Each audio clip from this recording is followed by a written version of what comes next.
y nos vamos a unir a las voces de los ángeles y cantaremos y nuestra voz será perfecta y alabaremos el nombre de nuestro Dios.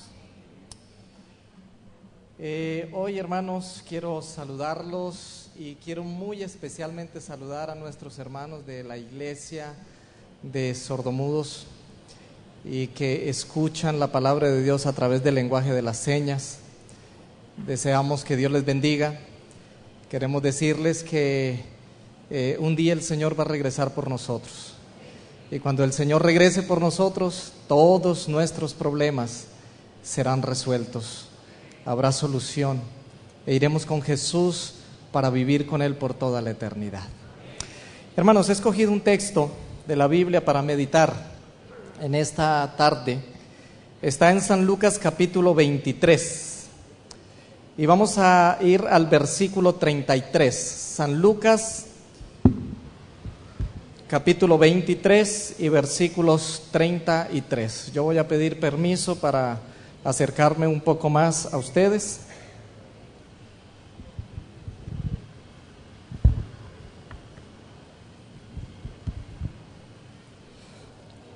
San Lucas capítulo 23. ¿Ya lo tenemos, hermanos?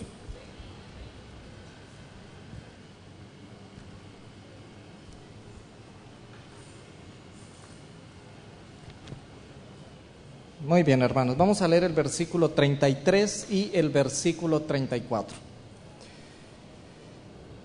El versículo 33 dice así: y cuando llegaron al lugar que es llamado de la Calavera, le crucificaron allí, y a los malhechores, uno a la derecha y otro a la izquierda. Versículo 34. Y Jesús decía: Padre, perdónalos porque no saben lo que hacen. Y partiendo sus vestiduras, echaron suertes. El texto que acabamos de leer, hermanos, y el mensaje para este momento inicia diciendo que cuando llegaron al lugar llamado de la Calavera, le crucificaron allí. Saben que el mundo cristiano no ha podido ponerse de acuerdo respecto a cuál fue el lugar específico donde crucificaron a Jesús.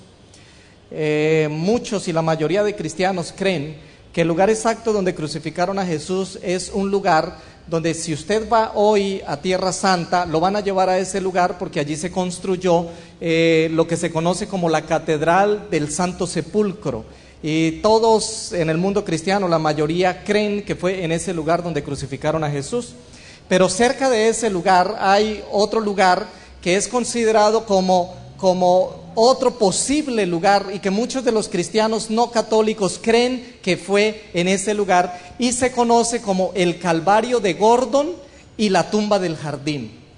Y es un lugar en medio de un jardín donde aparece una tumba de la época de Jesús, y cerca a ese lugar aparece un pequeño monte que, por algunas cavernas que tiene, algunas cuevas que tiene, da la impresión de cierto lugar, al verlo desde cierto lugar, como que parece una calavera. Ahora, hermanos, lo que nos interesa en esta tarde no es saber el lugar exacto donde crucificaron a Jesús. Lo interesante es que el texto dice: y cuando llegaron al lugar de la calavera. Otras versiones dice: cuando llegaron al lugar del Calvario, o llamado el Calvario, lo crucificaron allí. Yo tengo una pregunta para ustedes, hermanos. ¿Quién crucificó a Jesús? Hablo físicamente, realmente. ¿Quién lo crucificó? Lo crucificaron los soldados romanos, ¿cierto? El trabajo de crucificar a una persona para los soldados romanos, al principio, hermanos, era un trabajo difícil. Imaginen ustedes la primera vez que ellos crucificaron a alguien. Yo me imagino que la primera vez que los soldados crucificaron a alguien debió ser de alguna manera mortificante para ellos. Yo me imagino que en la noche ellos recordaron el rostro, las expresiones de dolor de esa persona que estaban crucificando. A lo mejor algún soldado no pudo dormir. Pero cuando llegó el momento en que crucificaron a Jesús, hermanos, crucificar era un trabajo de rutina para los soldados. Es decir, los soldados se habían acostumbrado a crucificar a personas. Esa era una costumbre muy común en el Imperio Romano. Crucificaban personas. Es más, los soldados romanos disfrutaban crucificar a las personas. Y entre más dolor infligían a las personas, como que más satisfacción había, más contentos se sentían. Entonces yo quiero tomar esto, hermanos, para resaltar una primera idea en esta tarde. Escucha, la rutina en la vida de un cristiano es uno de los peores asesinos de la vida cristiana. ¿Escucharon? Nada en la vida de un cristiano puede ser rutinario. El día que la rutina se empiece a apoderar de ti, mira, te estoy dando una mala noticia. El día que la rutina se empiece a apoderar de tu vida espiritual, has empezado a morir como cristiano. No estás viviendo, has empezado a morir. Porque la vida espiritual tiene que ser una renovación constante cada día. Leer la Biblia no puede ser una rutina. El día que leer la Biblia se convierte en una rutina para ti, empieza a preocuparte. Orar no puede ser rutinario. El día que orar se convierte en un hábito, una costumbre ahí de rutina, ese día tienes que empezar a preocuparte. Venir a la iglesia, hermanos, no puede ser un asunto de rutina, porque el día que se convierte en una rutina, ese día tu vida espiritual empezó a morir. Todo lo que hagas como cristiano no puede ser rutinario. No puedes acostumbrarte a eso. Cada día tiene que haber una nueva renovación en la vida de un cristiano. Ser un anciano de iglesia, queridos ancianos, no puede ser rutinario. Porque el día que para ustedes ser anciano de iglesia sea una rutina, ese día, aunque sean ancianos de iglesia, empezaron a morir como cristianos. Para este servidor, predicar no puede ser algo de rutina. Cada cosa que tú haces como cristiano tiene que surgir del corazón y tienes que disfrutar eso, de tal manera que eso que tú haces te ayude a crecer espiritualmente y no se convierta en una rutina para ti. Hermanos, los soldados, dice la Biblia, cuando llegaron al lugar llamado de la Calavera, hicieron un trabajo de rutina y lo crucificaron en ese lugar. Ahora, hermanos, el versículo 34. En el versículo 34 aparece el fundamento para la siguiente idea. El versículo 34 dice así: y Jesús decía, Padre, perdónalos, porque no saben lo que hacen. Hermanos, esta frase es muy difícil de entender en su magnitud para nosotros los seres humanos. Es muy difícil. La crucifixión de Jesús fue un evento final o después de una serie de eventos que sucedieron durante esa semana. Una serie de eventos que sucedieron el día anterior, la noche anterior, y que luego sucedieron durante el viernes todo el día hasta que finalmente Jesús fue crucificado. Muchas veces nosotros leemos en la Biblia y sencillamente pensamos que la crucifixión fue un hecho específico. Pero es bueno que usted y yo, hermanos, en este día que venimos a tener comunión perfecta con el Señor a través de la Santa Cena, recordemos qué fue lo que sucedió durante esos 2 días. Y yo voy a tratar de narrar un poquito, hermanos, porque es la realidad de lo que pasó. La historia de Jesús, hermanos, habla de que esta había sido una semana un poco difícil. El domingo Jesús había tenido la entrada triunfal y todas las multitudes habían salido para levantar palmas, para gritar hosana, para recibirle. Toda la nación había salido para recibirle en su entrada triunfal a Jerusalén. Pero esa semana, hermanos, sucedieron algunas cosas que hicieron que no fuese tan agradable la semana. En primer lugar, Jesús sabía que se iba a morir el viernes. Jesús sabía que el viernes iba a morir. Y yo quiero preguntarles, hermanos, ¿cómo es la vida de una persona que sabe que va a morir en 2-3 días? Porque aunque Jesús era Dios, hermanos, pero Jesús no utilizó su divinidad cuando estuvo en esta tierra. Así que Jesús sabía que iba a morir como ser humano. Y todos los seres humanos le tenemos miedo a la muerte. Así que imaginen la cantidad de sentimientos encontrados que habían en el corazón y en la mente de Jesús. Pero no solo eso, sino que el jueves en la tarde Jesús tuvo la oportunidad de compartir la Pascua con sus discípulos. Y esa cena, hermanos, fue una cena extraña, fue una cena con muchos presagios, fue una cena en que Jesús estaba triste, a diferencia de todas las otras cenas que había compartido con sus discípulos. Él estaba triste porque él sabía que iba a morir, que iba a entregar su vida, mientras veía a sus discípulos preocupados por quién iba a ser el primero en el reino. Mientras estaban en la cena, sus discípulos discutían. Sus discípulos estaban discutiendo quién tiene la razón, quién no tiene la razón. Y ahí estaban entre ellos.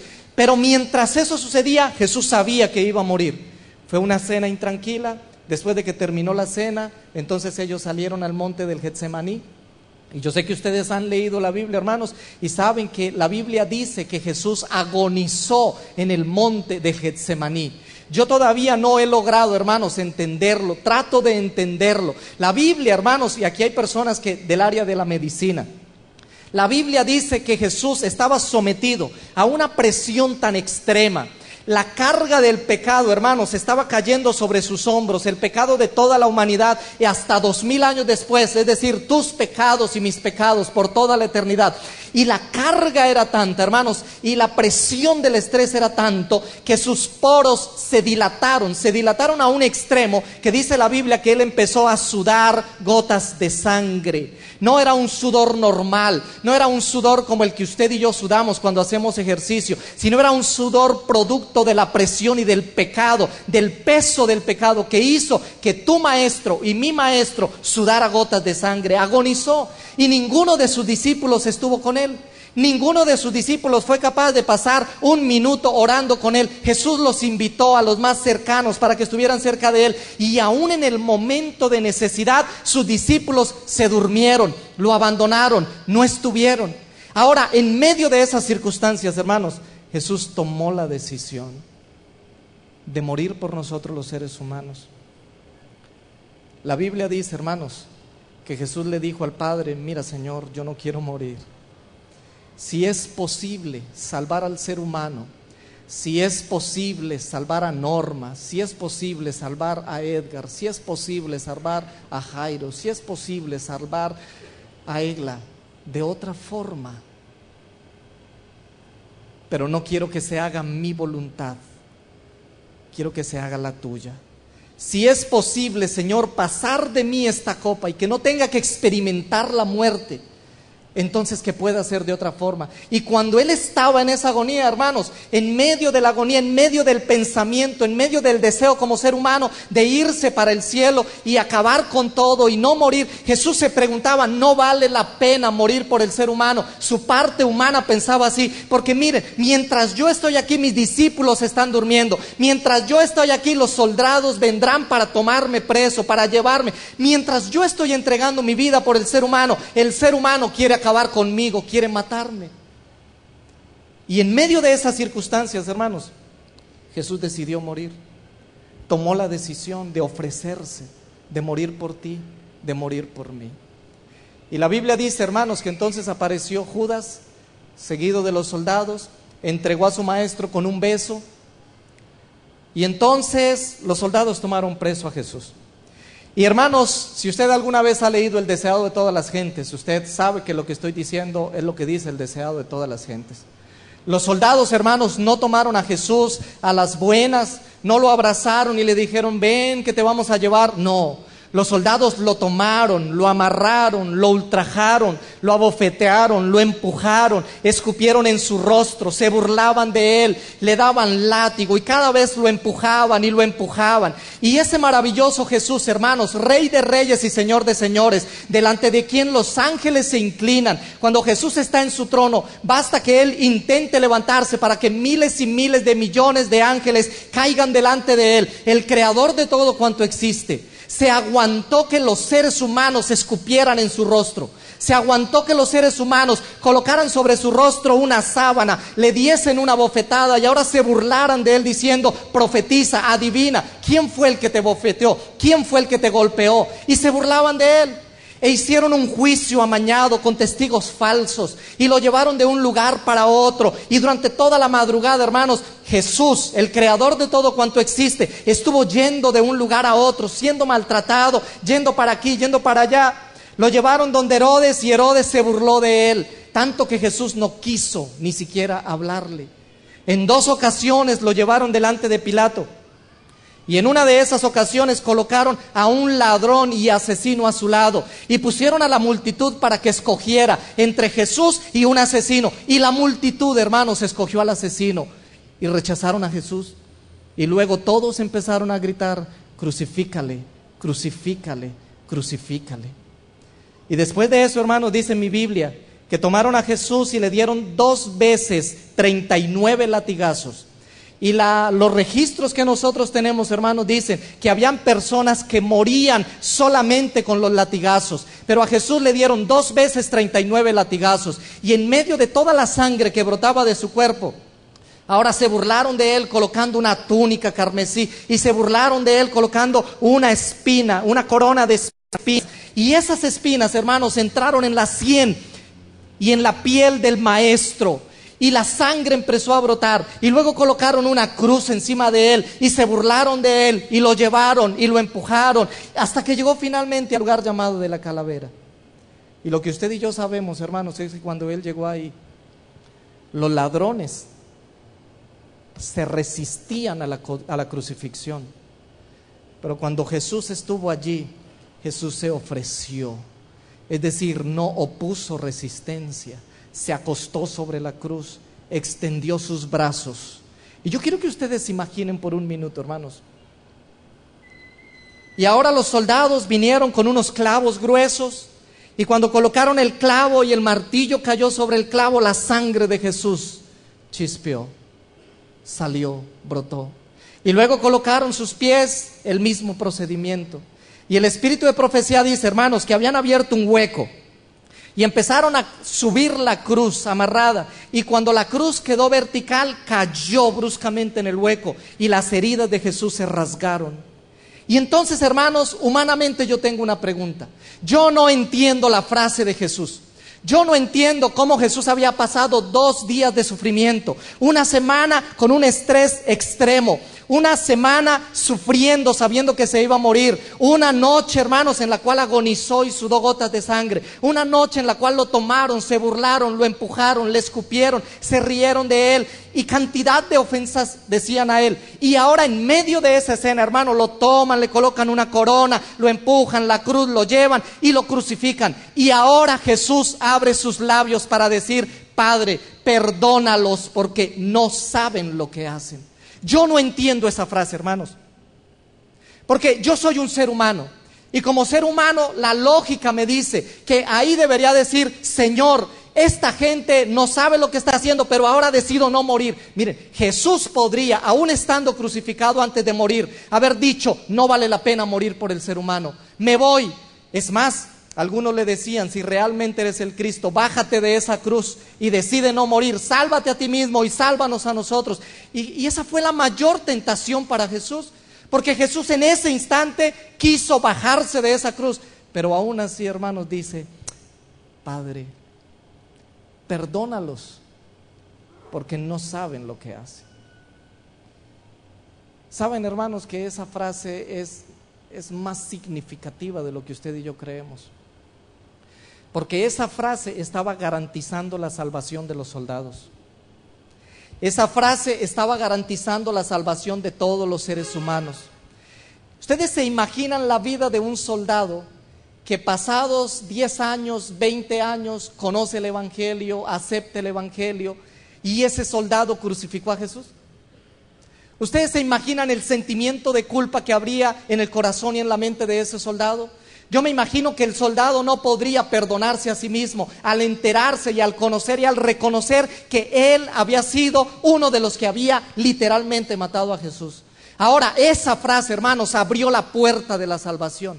Esa frase estaba garantizando que si en el futuro uno de esos soldados se arrepentía, habría salvación para ese soldado. Porque Jesús estaba justificando: Señor, perdónalos, porque lo que ellos están haciendo lo hacen sin saber. En otras palabras, si ellos supieran lo que están haciendo, no lo harían. Pero por cuanto no saben lo que están haciendo, entonces lo hacen. Por eso, perdónalos. Mis queridos, yo quiero terminar diciéndoles que esa frase garantiza tu salvación. Porque esa frase dice: Padre, perdona al pastor Edgar Abella, porque cuando él se equivoca, cuando él comete pecados, en el fondo de su corazón, aunque a veces lo haga con intención, pero en realidad no sabe lo que está haciendo, no sabe. Querida iglesia de Paraíso, cuando un hijo de Dios lleva una vida de no compromiso, de rechazo al Señor, cuando un hijo de Dios peca y peca deliberadamente, no sabe lo que está haciendo, no tiene ni idea de lo que está haciendo. El espíritu de profecía dice que cuando un cristiano peca deliberadamente, el Señor en el cielo vuelve a sentir el mismo dolor que sintió cuando fue crucificado. Y tú no te imaginas lo que eso significa. Es por eso que Dios necesita hijos que estén dispuestos a vivir entregados en sus manos, que estén dispuestos a ser fieles a Él cada minuto y cada segundo de su existencia, que estén dispuestos a comprometerse con Él y no ser artífices y culpables del sufrimiento de Cristo Jesús. Esa frase, hermanos, garantizó la salvación. Gracias a esa frase usted y yo somos perdonados. Gracias a esa palabra del Señor Jesús, hoy cuando tú te colocas de rodillas, todos tus pecados son perdonados.